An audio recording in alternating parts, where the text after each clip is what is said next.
اللہ اللہ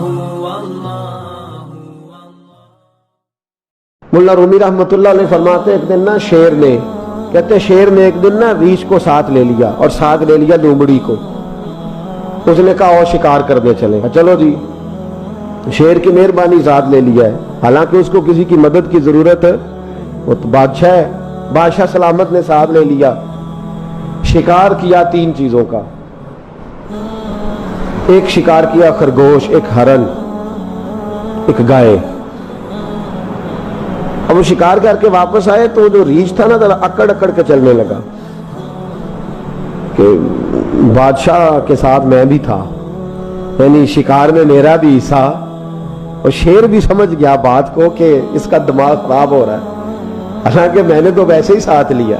وہ ریچھ صاحب بھی نا تگڑے ہو گئے. انہوں نے کہا ہو میں ساتھ ہی تھا کہ اب بادشاہ نے تو ویسے ساتھ لیا تھا کہ چلو 2-4 آدمی مل کے. تو وہ پیر بارش شاہ صاحب رحمۃ اللہ تعالی علیہ سے کسی نے کہا کہ آپ کے جو شیخ ہیں, آپ کے مرشد ہیں, آپ کو بلا کے مشورے لیتے ہیں, کام لیتے ہیں, تو آپ تو بڑے خوش نصیب ہیں. تو انہوں نے کہا ہیر ہس بولے تے دی مہربانی, ورنہ رانجے تے لاڈ ہی لڈاونے نے. انہوں نے کہا ٹھیک ہے, اگر اس نے مہربانی کر دی ہے تو اس میں میرا نہیں, ان کی نظر شفقت ہے. ہیر ہس بولے تے دی مہربانی, انہوں نے مہربانی فرمائی ہے تو بڑی کرم نوازی ہے, ورنہ من آنم کے من دانم, جو میں ہوں اس کا مجھے پتا تو ہے ہی نا, تو میں اس میں اپنے آپ کو اتنا بڑا نہیں سمجھ. اس نے نا شیر نے بھانپ لیا. اس نے کہا کہ اس کے ذہن کے اندر بات آ رہی ہے کہ شاید میں کو بلا ہوں, تبھی تو مجھے اسپیشل بادشاہ نے کہا کہ چل میرے ساتھ شکار کرنے میں, ہے کوئی میرے اندر بات. اللہ اکبر. اس نے نا آ گئے, بیٹھ گئے. اس نے کہا اس سے بادشاہ نے کہ کیا کرنا ہے, اب شکار تو ہو گیا ہے. تو اس کے اندر تو سودا سمایا ہوا تھا نا. اس نے کہا جی کرنا کیا ہے, بانٹ کے کھانا چاہیے, بانٹ کے کھانا چاہیے. اس کو بڑا غصہ آیا. اس نے کہا اچھا تو مجھے کمزور سمجھتا ہے, میں جو چاہتا تھا کر سکتا تھا, میں نے تو عذرائے محبت تجھے عزت دی, ساتھ لے لی, اور تو بن کے ہی بیٹھ گیا ہے. اس نے کہا اچھا بانٹ کے کھانا چاہیے. کہا بالکل. کہا چلو بانٹو. پھر کیسے بانٹنا ہے؟ ہرن کا اور بکرے کا گوشت ایک جیسا ہوتا ہے, بلکہ ہرن کا زیادہ مہنگا ہوتا ہے, لذیذ ہوتا ہے. اب اس نے تقسیم کیسی کی؟ ریچھ نے چلاکی کرنی چاہیے. کہنے لگا جی تقسیم سیدھی سی ہے, آپ بڑے ہیں, گائے آپ کی. 3 جانوروں کا شکار ہوا نا, گائے, ہرن اور خرگوش. کہنے لگا آپ بڑے ہیں, گائے آپ کی, میں درمیانہ ہوں تو ہرن میرا, اور لومڑی چھوٹی ہے تو خرگوش لومڑی کا. اس نے کہا تیرا بھلا ہو جائے, کیسی تم نے تقسیم کی ہے. اس نے مارا پنجا اور ریچھ کو بھی مار دیا. اس نے کہا تو عجیب آدمی ہے بھائی, تجھے تو ذرا موقع دیا ہے تو تو نے ہاتھ ہی وہاں ڈال لیا ہے جہاں بالکل تیرا بنتا ہی نہیں تھا. اللہ اکبر. اس نے کہا اچھا مر گیا. اب لومڑی بھی سنبھل کے بیٹھ گئی. لومڑی ذرا تیز ہے, چلاک ہے. تو ملا رومی علیہ رحمہ کہتے ہیں, اور شیر کہنے لگا لومڑی سے چل تو تقسیم کر, تو تقسیم کر کیا کرنا چاہیے. تو کہنے لگی بادشاہ سلامت تقسیم بڑی سادی سی ہے, سویرے ناشتہ خرگوش کا کرے, دوپہر کو آپ جب کھانا کھانے لگے تو ہرن تناول فرمائیں, اور شام کو ذرا آپ زیادہ کھاتے ہیں تو آپ گائے کھائیں. یہی تقسیم ہے. بڑا راضی ہوا شیر. اس نے کہا تو نے یہ تقسیم بڑی اچھی کی ہے, یہ کہاں سے سیکھی ہے؟ کہنے لگی ریچھ کی موت سے سیکھی ہے. ابھی مرا ہے نا میرے سامنے, اس کی موت سے میں نے سیکھی ہے, اس لیے کہ اگر یہ تقسیم نہ کی تو مر میں بھی جاؤں گی. بات تو تفنوں کی ہے, ظرافت کی ہے. لیکن ملا رومی کیا فرماتے ہیں؟ وہ فرماتے ہیں دوسروں کی موت سے ہی سیکھ جا. حضرت عمر کا وصال ہوا, قبر پہ مٹی ڈالی جا رہی تھی. حضرت ابو دردہ نے نا یوں مٹی پکڑی ہوئی ہے, تو ایک ایک چلو کر کے مٹی ڈالتے ہیں نا, پہلے 3 چلو ڈالتے ہیں کہ چلو ہمارا بھی اس نیکی میں حصہ ہو جائے. تو مٹی ڈالنے کے لیے نا مٹی پکڑی ہوئی تھی. توجہ ہے آپ کی میری بات پر؟ تو اس مٹی کو لے کر کے جا رہے تھے حضرت ابو دردہ. مٹی لے کے جاتے حضرت سیدنا ابو دردہ حضرت عمر کی قبر پر ڈالنے کے لیے, یوں پکڑی ہاتھ میں, مٹی ڈالنے کا ارادہ کرتے تو واپس آ جاتے, پھر جاتے تو واپس آ جاتے, پھر جاتے. لوگوں نے کہا ابو دردہ ڈالتے کیوں نہیں؟ تو آنکھوں میں آنسو آ گئے, رو پڑے. کہنے لگے عزت کے اس کوہ گراں پہ مٹی ڈال دوں, وقار کے اس بادشاہ پہ مٹی ڈال دوں,